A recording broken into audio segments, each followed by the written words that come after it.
सर्दियाँ आते ही घरों में लड्डू और पिन्नियाँ बनने की तैयारी शुरू हो जाती है। सर्दियों में कई लोग गोंद के लड्डू, कई लोग मेथी और कई लोग अलसी के लड्डू बनाते हैं। सबके अपने अपने फ़ायदे होते हैं, पर मैं आज आपके साथ शेयर करने जा रही हूँ कच्ची हल्दी के लड्डू, जो कि खाने में तो टेस्टी हैं ही, बनाना बहुत आसान है। बिना चीनी के हम इसको बनाएंगे। बच्चे बड़े सभी के लिए ये काफ़ी ज़्यादा फ़ायदेमंद है और ये उन महिलाओं के लिए भी बहुत ज़्यादा गुणकारी है जो अभी अभी नई माँ बनी हैं। तो फ्रेंड्स, इस हल्दी के गुण के बारे में मैं क्या बताऊँ, आप गूगल करके देख सकते हैं। अगर मैं बताना शुरू करूँगी ना तो वीडियो बहुत लंबी हो जाएगी। घुटनों के दर्द में ये आराम देता है, सूजन कम करता है और साथ ही साथ आपके इम्यूनिटी को स्ट्रॉन्ग बनाता है। तो अगर लगातार आपको सर्दी खांसी बनी रहती है ना, तो उनके लिए भी ये बहुत फ़ायदेमंद है। बच्चे बड़े सभी खा सकते हैं, किसी को ये नुकसान नहीं देगा। तो चलिए फटाफट से बनाना शुरू करते हैं। वीडियो को स्टेप बाय स्टेप देखिएगा, तभी एक बार में आप परफेक्ट लड्डू बना सकेंगे। और हाँ, वीडियो अगर पसंद आए हो तो प्लीज़ फ्रेंड्स फैमिली के साथ शेयर करें और मेरी चैनल को सब्सक्राइब बिल्कुल करना ना भूलें। तो चलिए फटाफट से बनाने की तैयारी करते हैं। तो इसके लिए यहाँ पर देखिए मैंने ले लिए हैं कच्ची हल्दी। कच्ची हल्दी अभी सीज़न में है, आराम से आपको मार्केट में मिल जाएगा। तो 200 ग्राम के लगभग मैंने यहाँ कच्ची हल्दी ले ली है। इसका छिलका हम चाकू से खुरच कर निकाल लेंगे। हल्दी लेते वक्त आपको इस बात का ध्यान रखना है कि जो हल्दी है की गांठें हैं ना, वो मोटी मोटी और बड़ी बड़ी हों।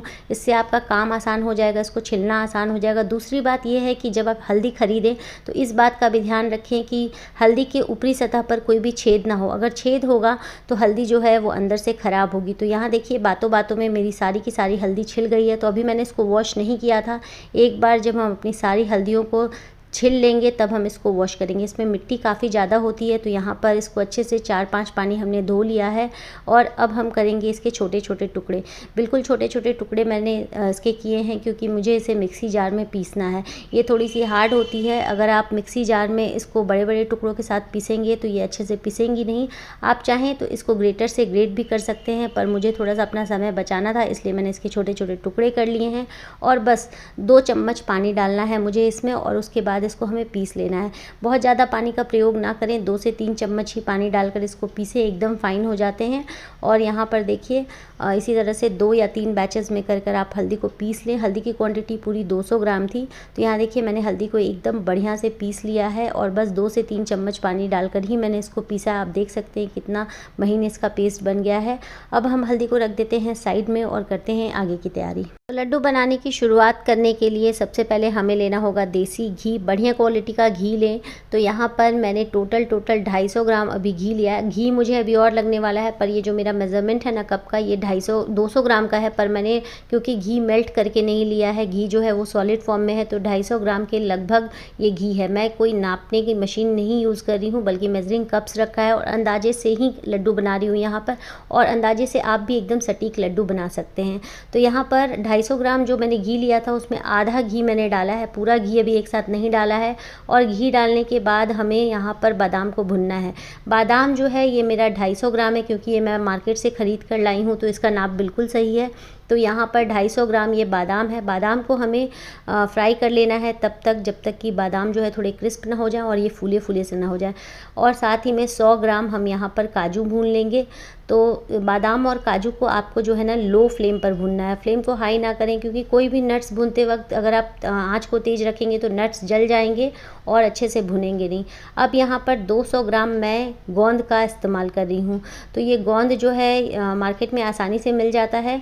अब गोंद जो है ये टोटल जो है 200 ग्राम गोंद है, इसको हम 2 बार में फ्राई करेंगे। तो इसी घी में हम गोंद डालेंगे। तो ध्यान रहे जब आप गोंद डालें तो गोंद को हमेशा ही लो टू मीडियम फ्लेम पर लगातार चलाते हुए फ्राई करें। कभी भी हाई फ्लेम पर गोंद को ना फ्राई करें, क्योंकि हाई फ्लेम पर अगर आप गोंद फ्राई करेंगे ना तो वो ऊपर से तो फटाफट से फूल जाएगी, पर अंदर से कच्ची रह जाएगी। और जब आप इसको खाएंगे ना तो ये दांतों में आकर चिपकेगी। तो धीरे धीरे लगातार चलाते हुए धीमी आंच पर गोंद को अच्छे से फ्राई करें जब तक ये पूरी तरह से फूल ना जाए। अब दूसरी बात का जो ध्यान रखना होता है गोंद फ्राई करते वक्त, वो ये है कि जब आप गोंद डालें तो घी का टेम्परेचर बहुत हाई नहीं होना चाहिए, बल्कि मीडियम होना चाहिए। और उसी के साथ यहाँ देखिए हमारे एकदम फूले फूले से गोंद फ्राई हो गए हैं। फिर जब आप गोंद दूसरा बैच वाला जब गोंद डाल रहे हैं तो इस बात का भी ध्यान रखें कि घी जो है वो अच्छे से होना चाहिए, क्योंकि गोंद फ्राई करते वक्त काफ़ी ज़्यादा घी पीती है, तो गोंद को फ्राई करने के लिए घी थोड़ा अच्छे से लगता है। अब जो बचा हुआ घी था कप में वो भी मैंने डाल दिया है, साथ में जो ये पिसी हुई हल्दी थी उसको भी डाल देना है और इसको भी हमें भूनना है लगातार चलाते हुए धीमी आंच पर, जब तक कि हल्दी का जो मॉइस्चर है वो ख़त्म ना हो जाए। तो इत्मीनान से इसको धीरे धीरे भूनना है, कोई भी काम करने में जल्दबाजी नहीं करनी है, तेज़ आंच पर आपको कोई भी काम नहीं करना है, तभी लड्डू अच्छे बनेंगे। उधर मैंने गैस को धीमा कर दिया है, बीच बीच में मैं हल्दी को चलाती रहूँगी। तब तक हम ये सारे काम कर लेते हैं। जैसे कि ये नट्स हैं, इसको आप छोटा छोटा काट भी सकते हैं, बट मिक्सी में चलाकर इसको मैंने पीस लिया है। 1-2 पल्स में ही ये एकदम बढ़िया से पिस जाते हैं। कुछ मोटे टुकड़े रह जाते हैं और बाकी सो हैं वो दरदरे पिस जाते हैं।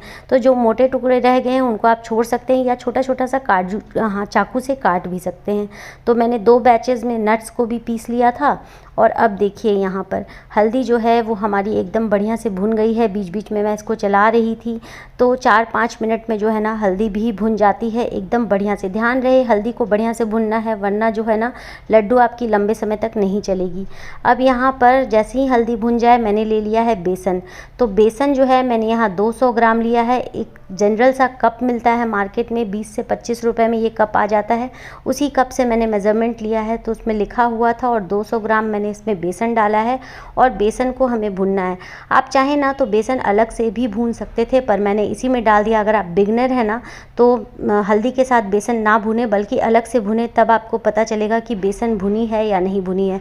अब बेसन भूनते वक्त भी हमें धीमी आंच पर ही बेसन को भुनना है, चलाते रहना है, छोड़ेंगे तो जल जाएंगे। और आप थोड़ी देर बाद देखेंगे जैसे जैसे बेसन भुनता जाएगा वैसे वैसे घी जो है ना बेसन में से निकलना स्टार्ट हो जाएगा।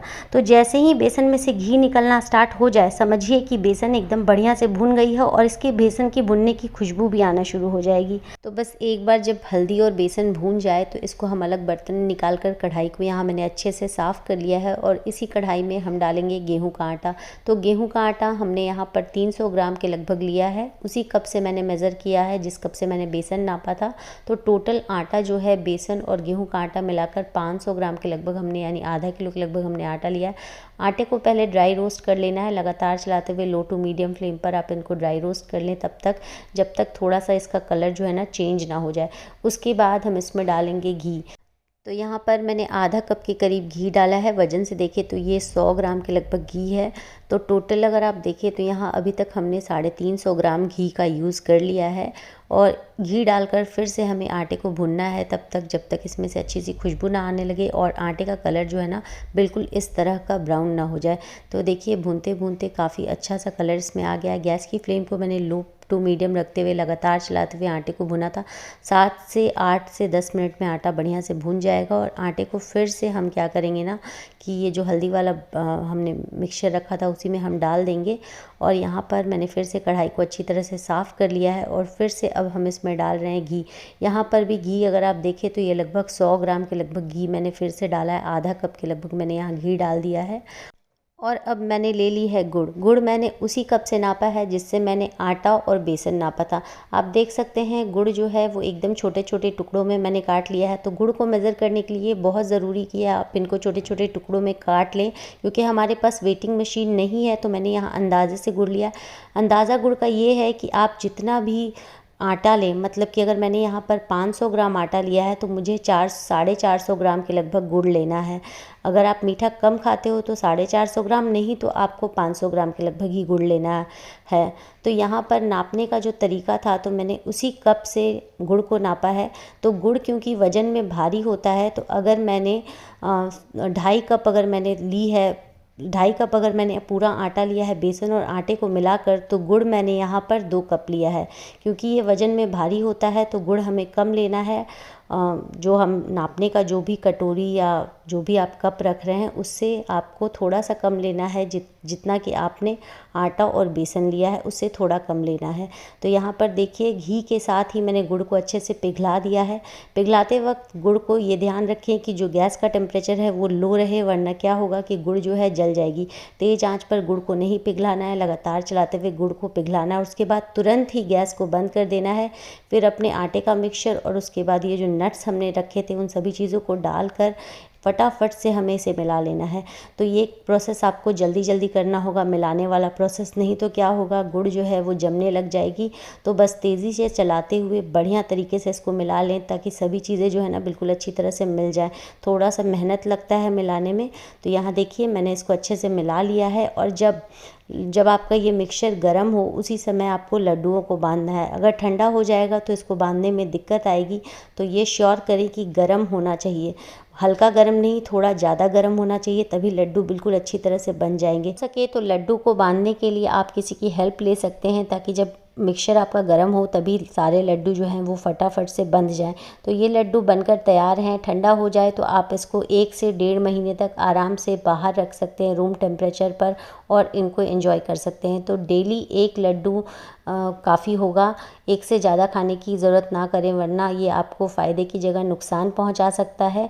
अगर 10 साल से छोटे बच्चे हैं तो उनको आधा लड्डू दीजिए, या तो लड्डू की क्वांटिटी, लड्डू की जो साइज़ है ना उसको थोड़ा छोटा छोटा बना लीजिए। तो फ्रेंड्स मेरी इस रेसिपी को एक बार ट्राई ज़रूर कीजिएगा। कमेंट में मुझे फ़ीडबैक दीजिए कि आपको मेरी रेसिपीज़ कैसी लगती हैं। और हाँ, अगर वीडियो पसंद आई हो तो प्लीज़ लाइक करें, शेयर करें एंड सब्सक्राइब करें। मिलते हैं एक नई रेसिपी के साथ, तब तक के लिए बाय बाय।